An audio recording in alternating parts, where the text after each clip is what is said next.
supply for economic activity and social activity. This has been the focus of our effort since assuming office, and we have not relented on that effort. This unfortunate and unprecedented disaster, which I have never witnessed, has resulted in the temporary curtailment of power from our largest generation source, the Akosombo Dam, leading to severe power challenges not witnessed in recent times. Let me state, and I state humbly, to all those affected by this situation, I wish to assure you that I deeply empathize with you and I share your frustration and discomfort in this trying moment. We never anticipated this. We never saw it coming. We've never witnessed it. It's challenging, but we would rise above this challenge. Let me assure you that government, working through all relevant sector agencies, have responded with urgency and coordination. Our engineers have since remained on site. Some of them have stayed there for 3 continuous days without leaving site, working around the clock under very, very extreme and difficult conditions to restore operations. It has been hard work. It has been determination. When I visited the dam site and received a briefing, it was very challenging. Others thought that it was not going to be possible.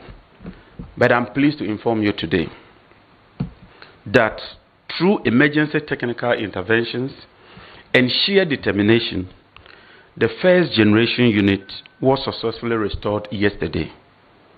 This afternoon, as I was about preparing to come for this briefing, I received confirmation from the acting GridCo MD and the VRA MD that the second unit has also been brought and is generating power. I've also been reliably informed that the third unit is undergoing works and that it will be brought on as soon as possible. When we bring on the third unit, it then paves the way that the new technology, the innovative technology that they've never used following this incident has proven to be successful. Then they will bring on the remaining 3 units. On behalf of government and on behalf of the good people of Ghana, I wish to seize this opportunity to commend and salute our engineers and technical teams who have remained on site, working tirelessly under extremely difficult conditions to restore the system to full operation. Let me tell you that your dedication, your professionalism, and unwavering commitment in the face of these daunting challenges and situation is truly, truly commendable. I salute you, I thank you, I commend you, and I'm immensely proud of what you've achieved so far.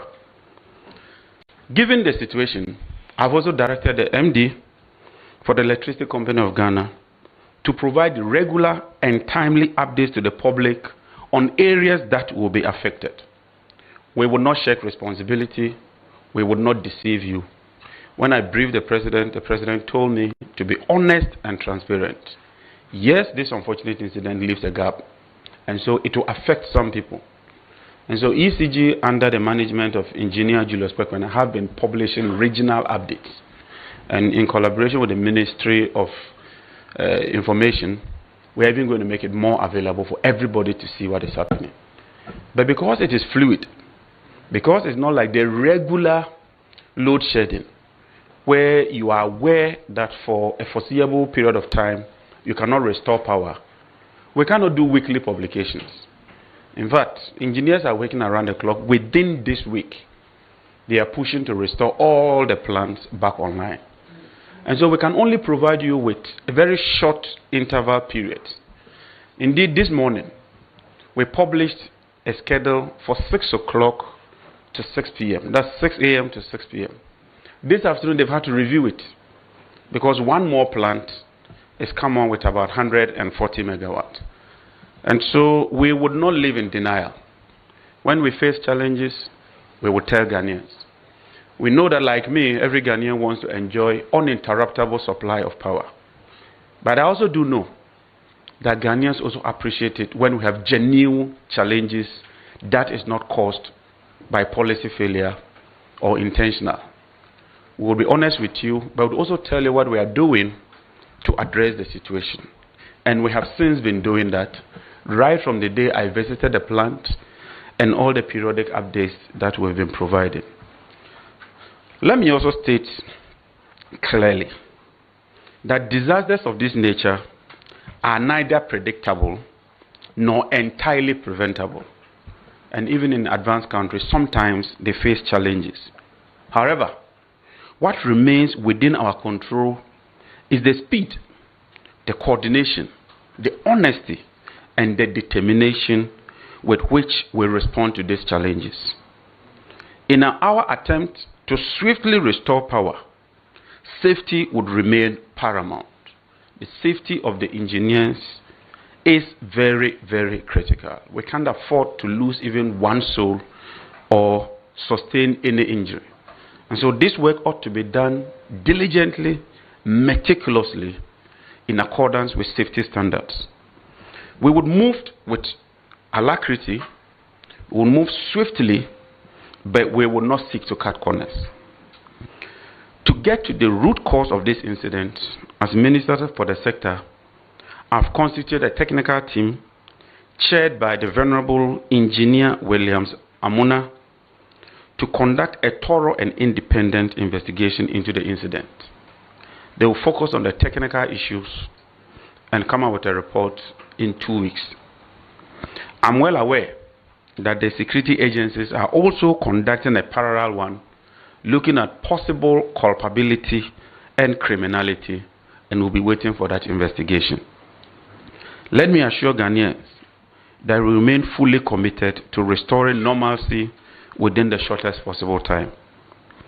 I've been briefed that the engineers are working around the clock this week, and I intend to visit them this night to thank them and encourage them.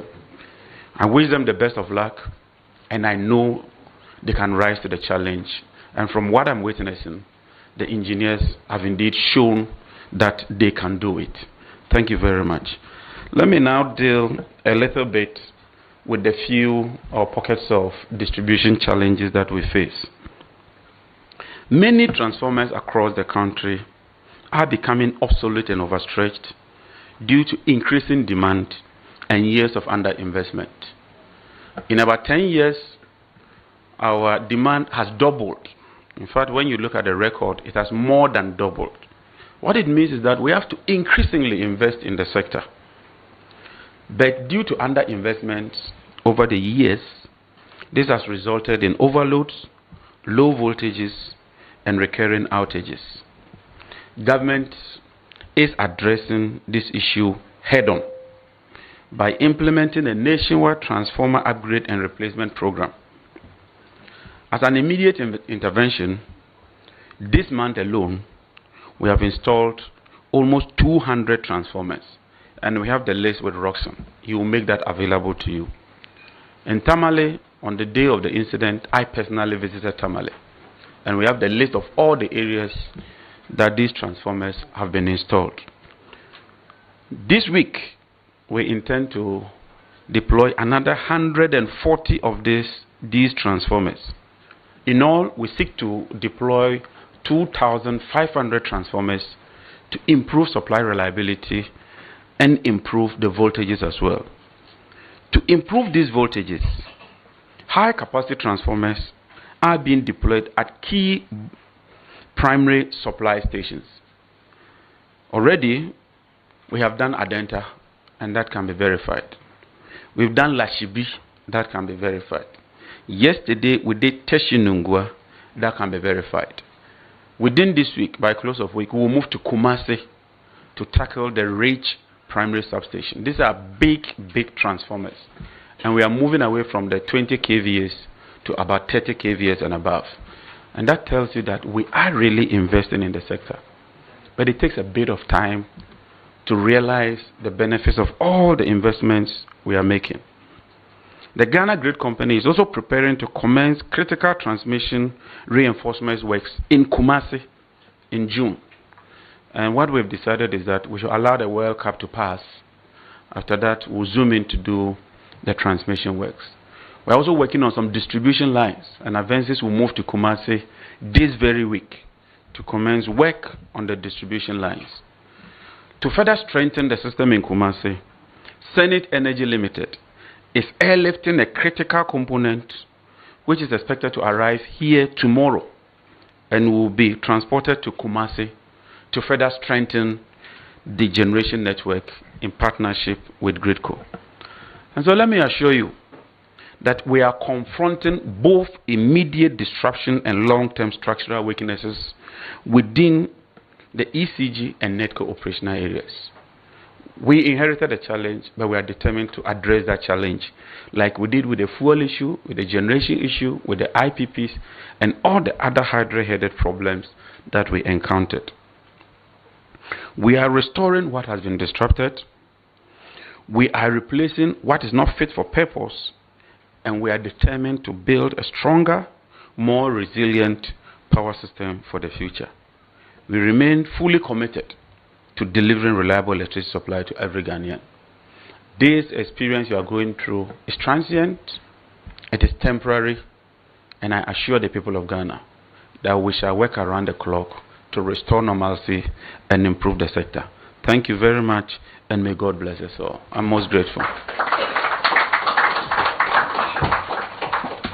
Thank you very much, Honorable Minister for Energy and Green Transition, for that crisp and well-created briefing. Well, at this stage, I know that there are many questions agitating the minds of media personnel gathered here, and so we would right away open the floor for questions. In the interest of time, please keep your questions brief without lengthy preambles. And as is the usual rubric, we expect that you identify yourself and the media organization you work for.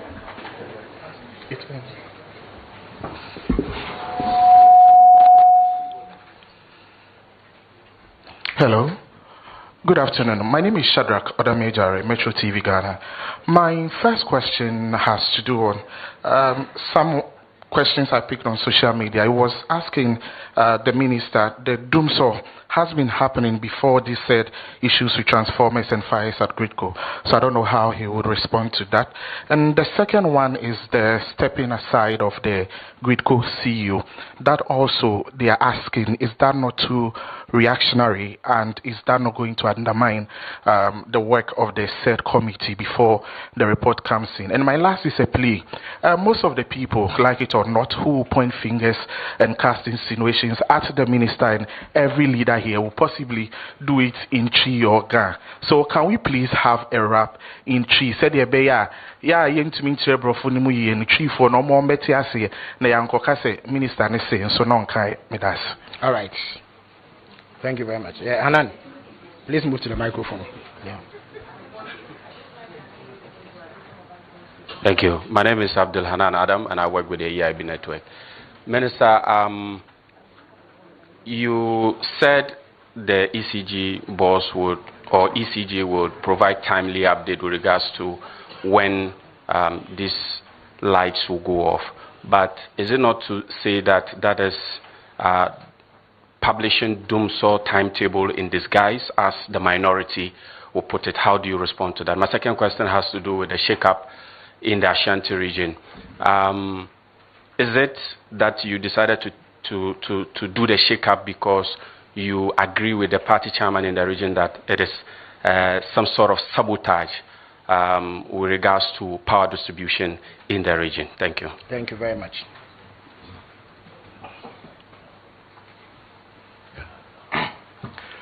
Mark Solagogba from Joy FM Joy News.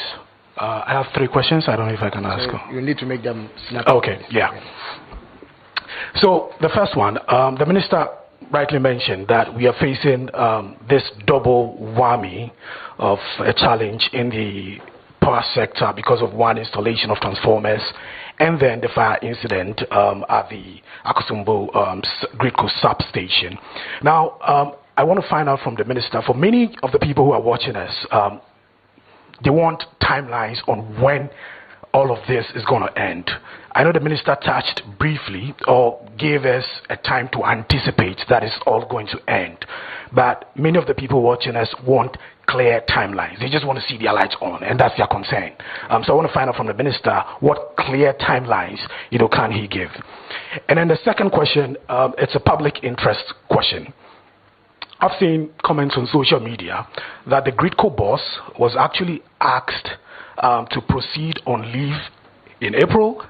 He was given his letter in February.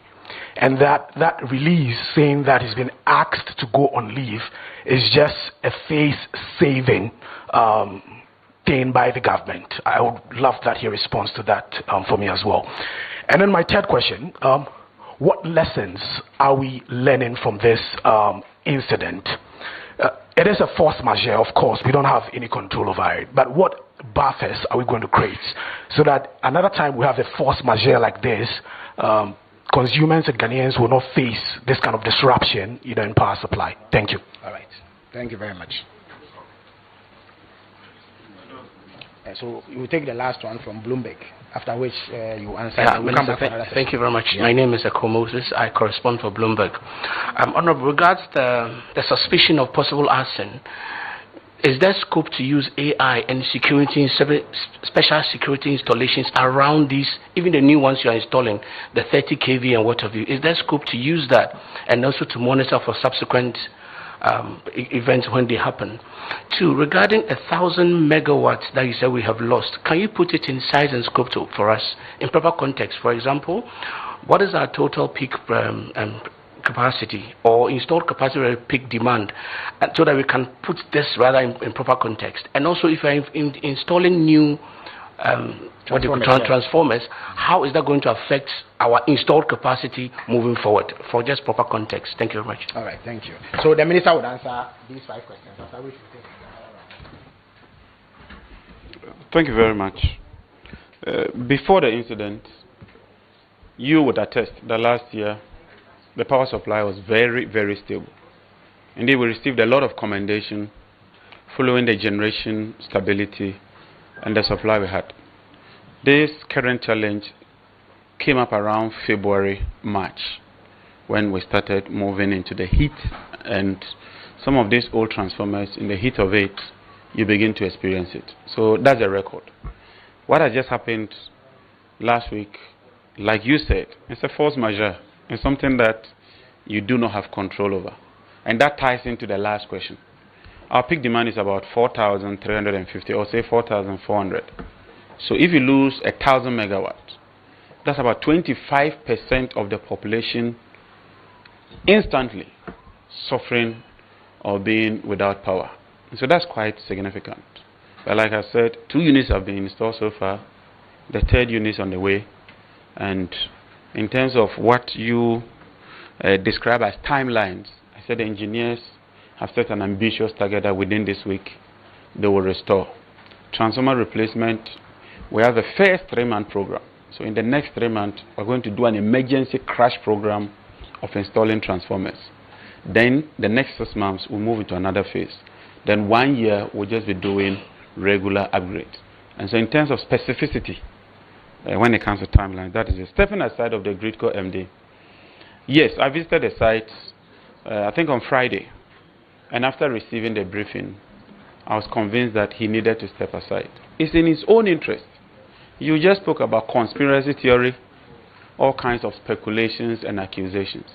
In fact, it helps him that when he steps aside and we conduct an impartial investigation, and it's done without prejudice. If you look at my letter on Friday, I stated that without prejudice, I've directed as minister that he steps aside. That is different from taking your normal leave. This is not a normal leave. If it's a normal leave, you can choose to come back. It's a normal leave. We can recall you and say that forgo your leave because we need you, especially in this critical moment. This is a ministerial directive, and so shall it be. Timely updates on when the areas will be affected. We've been providing that. In the past, sometimes we tend to try to dribble and deceive the people. You can't deceive the people forever. There are people at Gridco who will speak to the other party. It's not everybody who will be aligned to the government in any organization. And so when you are shedding 700 megawatts, and in the past you pretend and tell the people that you are not shedding load, the people know.